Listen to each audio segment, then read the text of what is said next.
Magandang hapon mga kabay. So meron po akong estimate dito, blower.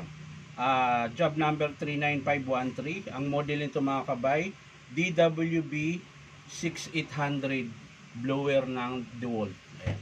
So isasaksak natin mga kabay.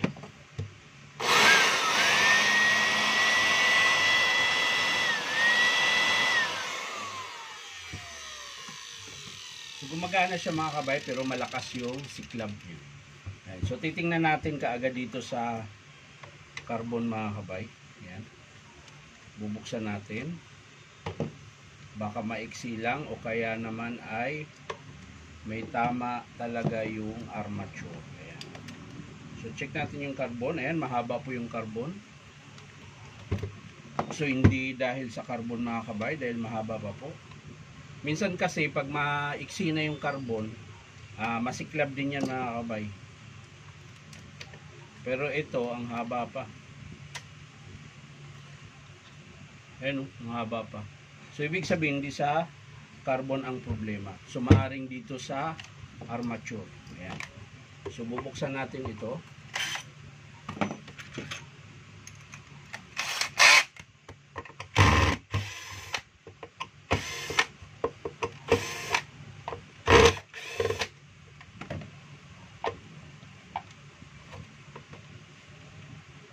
Ayaw.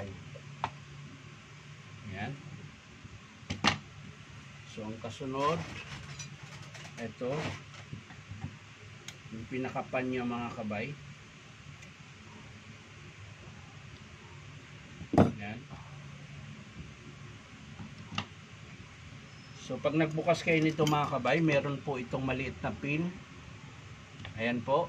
Kaya dapat ingatan nyo po na hindi malaglag. Yan, lagay natin dito yung pin.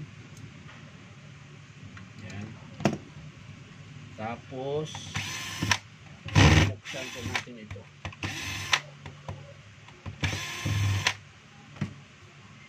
Yan. So yan na po siya mga kabay. Tatanggalin natin yung armature. Aha, ayan. So ito po yung problema mga kabay. Yan, dumilim na naman yung cellphone ko. Ano kayong sira nito? Yun, lumiwanag ulit. Ayan po mga kabay. Yan po yung sira niya. Toto. Yan. 1, 2, 3. 1, 2, 3. Yan, 3 bar po yung sira. Kaya po siya masiklab mga kabay dahil dito. Yan. So ito, papalitan na po yan. Pero syempre, check muna natin yung kanyang brass, field coil kung wala bang tama. Ayan. So wala naman siya mga kabay. Hindi naman po sunog. So okay pa siya. Dito sa bearing. Ayan. So okay pa po yung bearing niya mga kabay. Ayan, yung pan. Minsan kasi basag, so hindi pa. So yan mga kabay, ang estimate po natin dito ay yung kanyang armature. Kaya po siya masiklab dahil po dun sa bar na sira. Ayan. So yung carbon, di na natin palitan dahil mahaba pa po. So babalik na lang natin ito mga kabay. Ayan. Ayan. So kung paano nyo po binaklas, ganun din po yung pagbalik. Ayan. Tapos higpitan natin. Yan.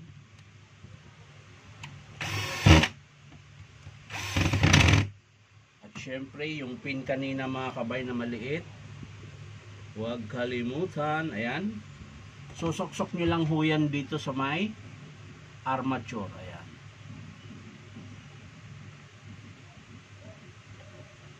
Yan. Bago natin ilagay yung pan.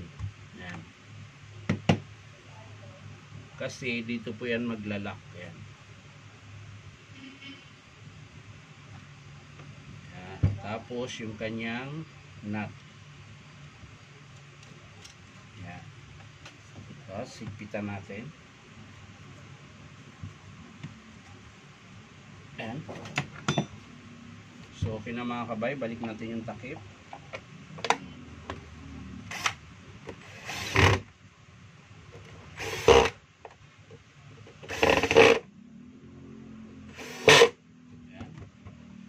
Tapos syempre yung kanyang carbon, balik natin. So sa mga gusto magpa-repair mga kabay, punta lang po kayo dito sa Powerman Hardware, 530 T. Alonso, Santa Cruz, Manila. Ayan.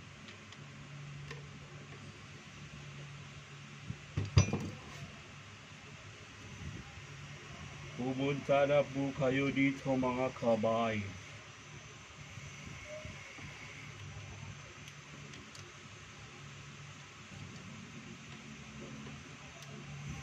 So ayan mga kabay, natapos na po yung ating estimate. Ito po yung last ko na repair nitong araw na to. May nauna na kanina. So yan lang po mga kabay. Maraming salamat sa panunood at palike and share na rin po. At syempre po baka naman pwede makahingi sa inyo ng isang subscribe dito po sa YouTube account na Inom Tabay. So maraming salamat ulit mga kabay. Bye bye.